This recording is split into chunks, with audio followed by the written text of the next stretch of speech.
Chapter 9. Viktor Kamenev. Mrs. Romanov stood up and stared out the window for a moment before speaking again. "Mr. Marley, Miss Delgado," she said, "I believe you are sincere. You may count on my cooperation and support." Stella looked at me and smiled.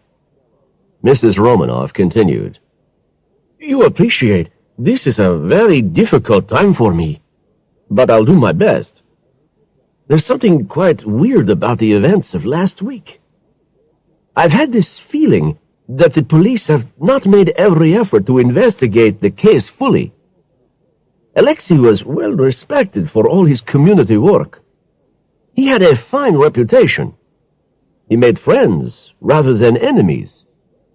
I think of all the people he's helped to settle here and become good American citizens, and I'm not aware of anyone who could have anything against him." "Did he ever mention any names? Any little remarks he made about people?" I asked. "Take your time." "There is something. Last night, I was going through Alexei's wardrobe, seeing what I could give away to charity. In a jacket pocket, I found a piece of paper rolled up into a ball. It was a short message in Russian with no date or address.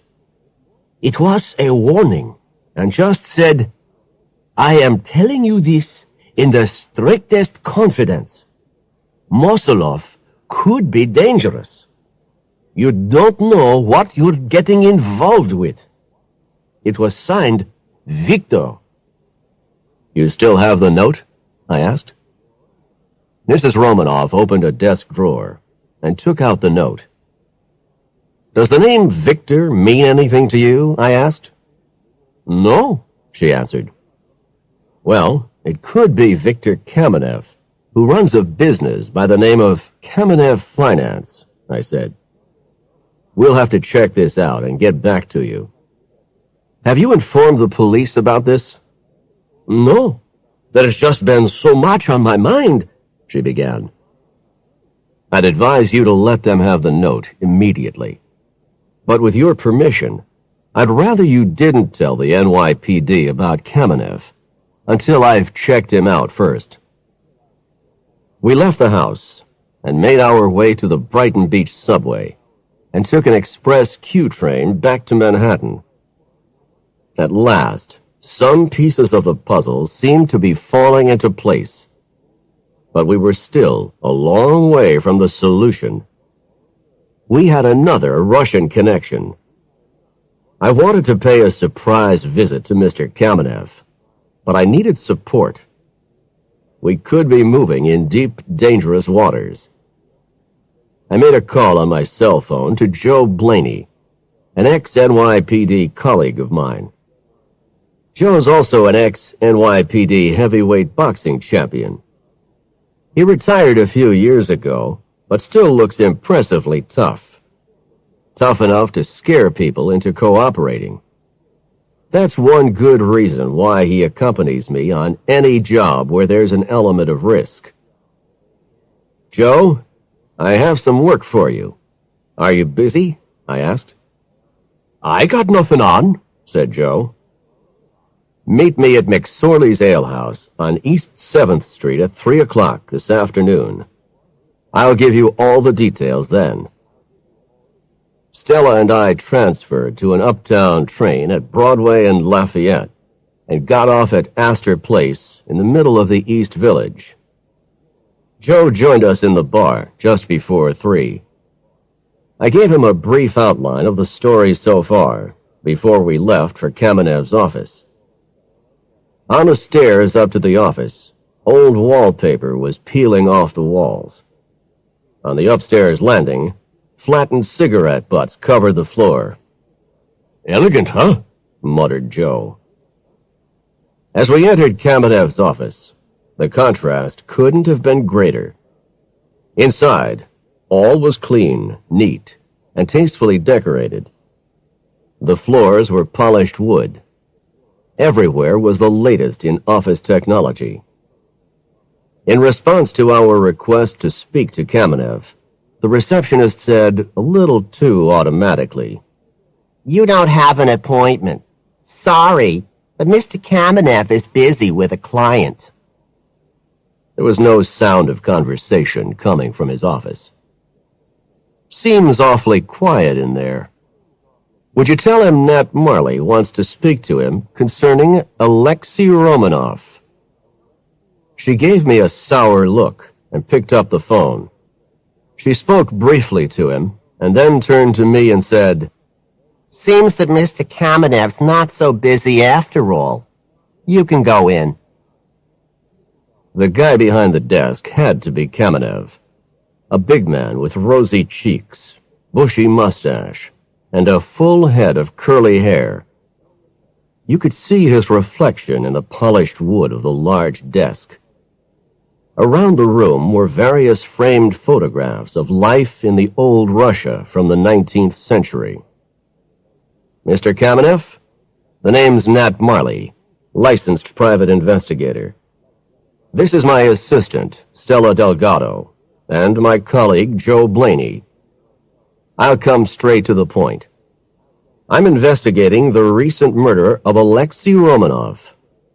I believe you may have information concerning who was responsible for the killing." "I don't know anything. Who sent you here?" demanded Kamenev nervously. Kamenev suddenly opened a desk drawer and produced an automatic pistol. He pointed it at me with a trembling hand. Joe was equally quick. His old police special was pointing straight at Kamenev, but his hand was rock steady. "Mr. Kamenev," said Joe smoothly, "it's obvious you're no gunman. Let's use some common sense. I suggest you put that gun down." Kamenev sighed and placed the gun on the desk. Joe moved to the desk and emptied the bullets out of the weapon, then returned it to Kamenev. "Is it true that you sent a warning note to Mr. Romanov?" I asked.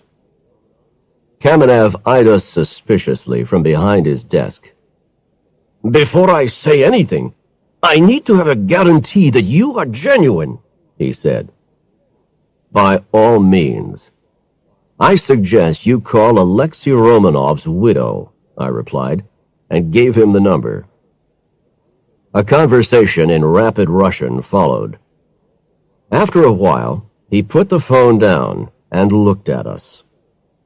"My apologies. You understand, I have to be cautious." I glanced around the room again. There were also photographs of the old Russian royal family. Nicholas, the last of the Tsars, with Tsarina Alexandra. "You obviously love your country. You must be a patriot. Also, you must have been a friend of Alexei Romanov. Who were you trying to protect him from?" Silence. After a long pause, Kamenev spoke. "This is very difficult for me, Mr. Marley. It's really not wise to say anything more. If I were you, I'd stay away from all this." Kamenev looked uncomfortable. I wondered if he was too scared to talk, like the bartenders at the Odessa steps. I tried a different approach. Kamenev's business could be benefiting from the money coming in from the illegal immigrant operation. I had no proof, but it was worth a try. "I want to speak to you about some poor Russian boys found dead on Jones Beach. I've heard a rumor that someone was laundering the money these boys paid to get into the country, money that needed to be integrated into the legal economy. I understand that's your line of business." Kamenev remained silent. "Is money laundering part of your business?" I insisted. Again, Kamenev didn't say anything. "Let's get one thing straight," I said. "I'm sure there's a whole lot of questions the IRS would love to ask about your accounts. but I'm not investigating your business. Let's get back to those poor young men who were washed up on Jones Beach. Whoever launders the money those boys paid to get into the country might as well have held a gun to their heads and pulled the trigger. Would it be you, by any chance? You see, they died because they'd been put in a boat that was falling apart. The boat split in two in the storm, and they drowned. In some way, you might share some responsibility for the deaths of 4 good Russian boys. I could see Kamenev's lips tightening. I knew what I said had found its target. I was appealing to his sense of honor. I hoped and prayed there was some honor left in him. 4 good Russian boys, I repeated. All they wanted was to enter the land of opportunity and make a success of their lives. And now they're dead. Their families back in Russia won't know what's happened to them. Maybe they saved up for years to give their sons this chance. But you won't be out of pocket. The money will still be coming in. Honest to God, stammered Kamenev. I don't ask questions. Their deaths couldn't be my fault. So, you were just the honest money launderer, huh? I asked. No questions asked and nothing on your conscience? Kamenev remained silent. Sweat started to form on his forehead. I have this feeling there's a connection between Romanov's death and those boys found drowned on Jones Beach. You follow what I'm saying? I went on. He nodded, but his expression was blank. I think you can help, I continued. Help us find the guys who sent those good Russians to their deaths. You're a patriot, and despite your line of business, I believe you're a man of honor. The most patriotic thing you could do is help us to find whoever is exploiting honest Russian people. We also want to find who really killed Alexei Romanov. That man did some fine work in the community, helping Russian folks to settle here. He remained silent. I nodded to Stella. Tell him, I said to her. Mr. Kamenev, Stella began, our interest in this case is also personal. My brother, Jose de la Cruz, has been wrongly accused of Alexei Romanov's murder. As far as the NYPD are concerned, he's guilty. We believe he was set up as the fall guy to take the blame. We need someone who knows the Russian community, someone who has the contacts and inside knowledge to help bring the real killers to justice. Kamenev took a deep breath and pushed his hands into his fists. Okay, said Kamenev. I admit that in my work I don't ask too many questions. Cash arrives from anonymous clients. I only know them by a number. But if innocent Russian boys have been killed and I've profited from it... I interrupted him. You still haven't told me why you sent the warning note to Romanov. Who's Mosolov? Mosolov runs some sort of operation in Brighton Beach and contacts me from time to time to expect a delivery of cash. We've never met, only exchanged coded emails and faxes. Monday last week, Mosolov emailed me and asked what I knew about Romanov. I asked why, and the reply was that Romanov had been asking inconvenient questions. I didn't want to get involved, so I just played it safe and denied any knowledge of Romanov, except what's known publicly.